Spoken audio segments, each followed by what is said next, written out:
আজকে বন্ধুরা চলে এসেছিলাম একটা নতুন জায়গায়। তোমরা গেস করলে দেখে বলতে পারবে যেটা কোন জায়গা?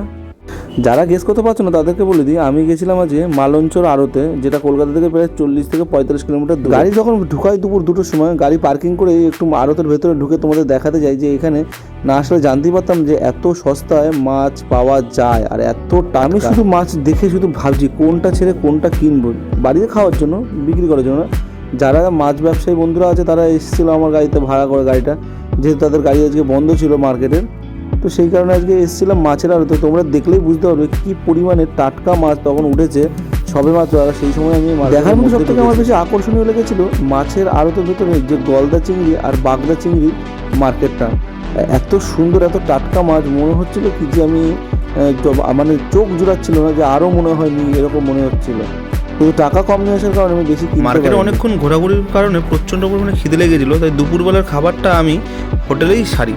হোটেলে এসেও দেখেছি যে এখানে জ্যান্ত মাছের নানা রকম আইটেম রয়েছে। তার মধ্যে আমি নিয়েছিলাম সবথেকে আমার ফেভারিট ছিল কাতলা মাছের কালিয়াটা, আর কুমড়ো দিয়ে চিংড়ি মাছের একটা তরকারি। যেহেতু এখনও ঘন্টা দেড়েক পথ অতিক্রম করতে হবে, সেই কারণে তাড়াতাড়ি খাওয়া দাওয়া সেই 4:30টার মধ্যে গাড়ি ছেড়ে দিলাম।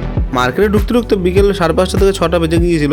যেহেতু তখনও দিনের বেলা আলো ছিল, তো তাড়াতাড়ি সবাই মাল নামিয়ে দোকান খোলার জন্য সবাই তাড়াতাড়ি। ভালো লেগে থাকলে অবশ্যই চ্যানেলটিতে লাইক, কমেন্ট এবং আমার চ্যানেলটি সাবস্ক্রাইব করে দিও।